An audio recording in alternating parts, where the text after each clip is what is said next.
जय श्री कृष्णा दोस्तों, राधे राधे, हर हर महादेव। तो चलिए आप लोगों का शिव विवाह का कथा मैं सुना रही हूँ। आप लोग कमेंट करके बताइएगा कि ये कथा आप लोगों को कैसा लगा।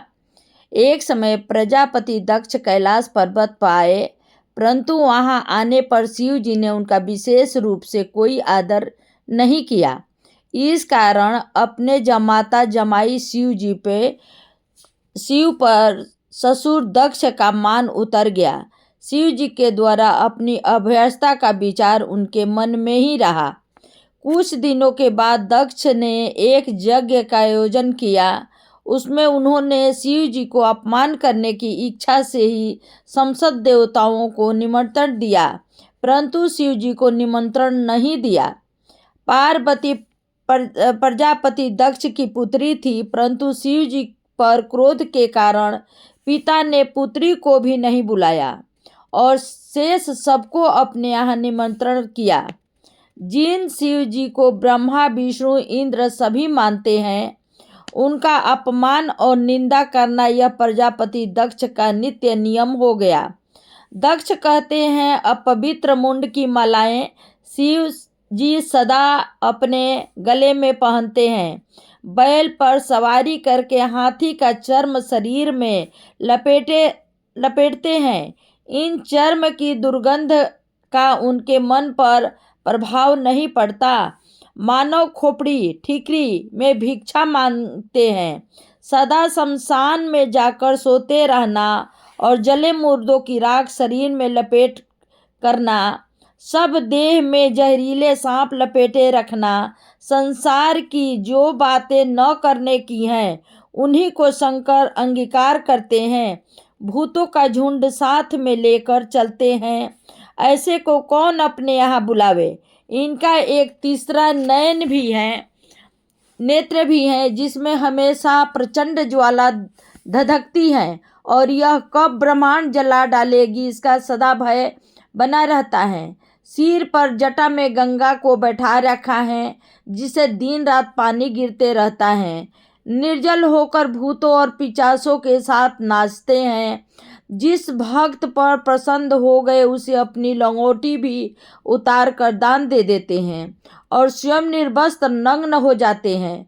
उन्होंने दैत्यों को बिना सोचे वरदान देकर इतना अत्याचारी बना दिया है, उनको बड़ा कौन और छोटा कौन इस बात का ज्ञान नहीं है। अज्ञान का अनादर करते हैं और ज्ञानी का अपमान करते हैं। इस प्रकार हमेशा ही दक्ष शिव जी की निंदा किया करते और इन अपनी निंदनीय भावनाओं के कारण उन्होंने शिव जी को अपने यज्ञ में निमंत्रण नहीं दिया। दक्ष के जीवन के धागे टूटने का समय आ गया था। इससे उनके मन में शिव जी के लिए ऐसा बैर का विचार पैदा हो गया। जो व्यक्ति शंकर जी का भजन नहीं करते उनके जीवन में अनेक बाधाएं उपस्थित होती रहती हैं और विद्रोही व्यक्तियों का दान जप भजन आदि के द्वारा प्राप्त किया पुण्य कुछ भी उनकी सहायता नहीं करता। शिव निंदक व्यक्ति चंडाल जैसा होता है, उनका मुंह भी नहीं देखना चाहिए।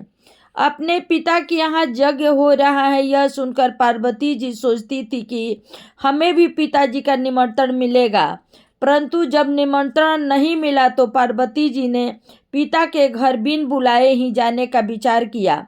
वे शिव जी से बोली, स्वामी मेरे पिताजी यज्ञ कर रहे हैं, उन्होंने मेरी बहनों को आदर सहित अपने यहाँ बुलाया है, परंतु मुझे बुलाना वे भूल गए हैं। फिर भी ऐसे महत्व के कार्य के समय मेरा वहाँ जाना आवश्यक है। पार्वती जी के बातें सुन शिव जी बोले, तुम्हारे पिता ने अपनी सब पुत्रियों को बुलाया, परंतु तुम्हें बुलाने का उन्हें ध्यान नहीं। तुम उनके यहाँ क्यों जाना चाहती हो? प्रिय, तुम्हारे पिता बड़े निंदक विचार के हैं, उनका मन भी बहुत कपटी है। यदि तुम वहाँ जाओगी तो मेरे कारण वह तुम्हारा भी अपमान करेंगे। जिनके मन में अपने लिए प्रेम नहीं उनका मुंह भी नहीं देखना चाहिए। इस प्रकार शिव जी ने पार्वती जी को समझाया। इतने में नारद जी आकर उपस्थित हुए। आदर सत्कार के बाद नारद जी ने पार्वती से कहा, अपने पिता के घर जाना है तो उसमें पुत्री के लिए मान अपमान का विचार ही के क्या। वह तो पिता के घर है। अपने पिता के घर जाने का कोई पुत्री क्या बुलाने का रास्ता देखती है। अपने पिता के यहाँ यज्ञ की शोभा देखने जाने के लिए पार्वती जी ने मानसिक इच्छा थी और पति के सामने नारद जी के द्वारा अपने विचारों का समर्थन मिलने से उनकी इच्छा प्रबल हो गई। वह पार्वती जी नंदी पर सवार होकर कुछ भूतगणों को साथ लेकर अपने पिता के यहाँ गई। वहां जाकर पार्वती जी ने देखा कि ऋषि और देवताओं की उपस्थिति से यज्ञ मंडप भरा हुआ है। दक्ष ने सभी देवताओं को यथास्थान आसन देकर बैठाया है। केवल शिव जी को छोड़कर वहां दक्ष ने सभी ऋषि और देवताओं को बुलाया था। शिव के देश करने वाला दक्ष मंडप के बीच में स्थित यज्ञ वेदिका के पास आसन पर बैठा हुआ आहुति दे रहा था। ऐसे समय पार्वती जी वहां पहुंच गई। वहां पार्वती जी को देखकर सभी देवता आनंदित हुए, परंतु यज्ञ कुंड का हवन का धुआं यज्ञ करते समय दक्ष की आंखों में भर रहा था। इसे दक्ष ने पार्वती जी को नहीं देखा। पार्वती अपने वाहन से उतरकर यज्ञ मंडप के बीचों बीच हवन वेदी पास अपने पिता के पास जाकर खड़ी हुई। तब तो दक्ष ने पार्वती जी को देखकर भी देखे जैसा अनदेखा कर दिया, अपनी गर्दन नीची कर ली। पार्वती जी ने अपने पिता को बराबर देख रही थी कि पिता उनसे कुछ पूछे, कुछ बोले। आहुतियों को धुएं के कारण शायद उनकी दृष्टि मेरी ओर नहीं गई, ऐसा ही पार्वती जी का विचार था। परंतु उसके बाद अपनी दूसरी सब बहनों को आदर सत्कार होते पार्वती जी ने देखा, तब उन्होंने अपनी माता की ओर अपनी दृष्टि फेरी। माता ने भी पार्वती जी की ओर अपनी दृष्टि नहीं की। उस समय दक्ष ने अपने मन में कहा, मैंने पार्वती को बुलाया नहीं तो जानबूझकर शंकर ने उन्हें यहाँ भेजा है। शंकर और पार्वती दोनों का मुझे मुंह नहीं देखना है। इन दोनों का ही मैं तिरस्कार करता हूँ।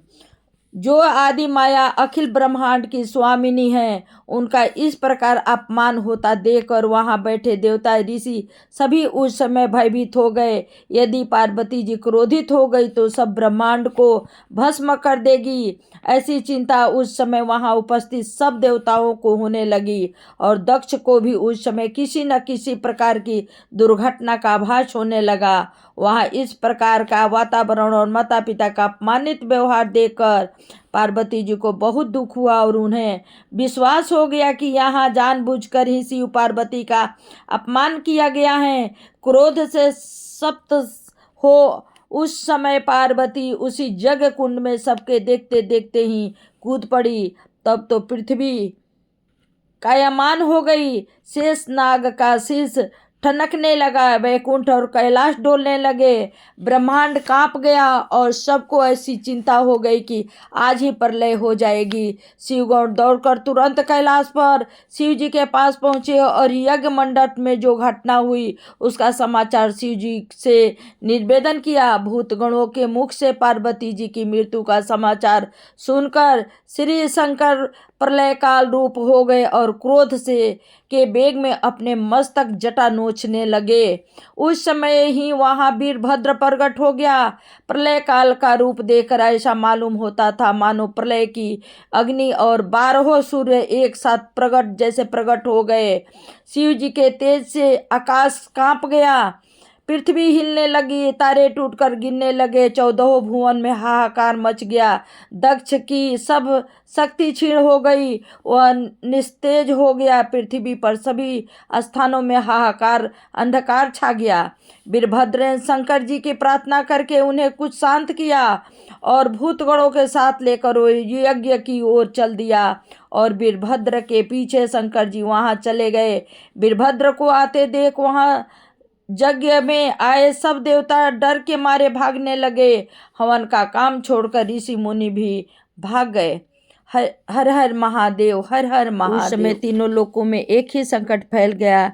इंद्र इत्यादि देवता कांपने लगे, कितनों की धोतियां खुलकर गिर गई, निर्वस्त्र हो गए। वहां से जो देवता उस समय थे। नाना प्रकार के अनेक रूप धारण कर चुपचाप भय के मारे अपने स्थानों से भाग गए।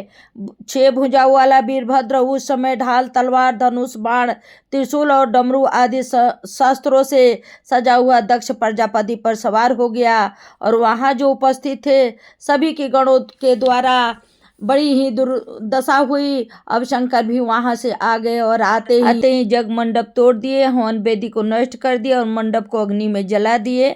ये वीडियो मैं यहीं ख़त्म कर रही हूँ। आगे दूसरा भाग दूसरे में। हर हर महादेव।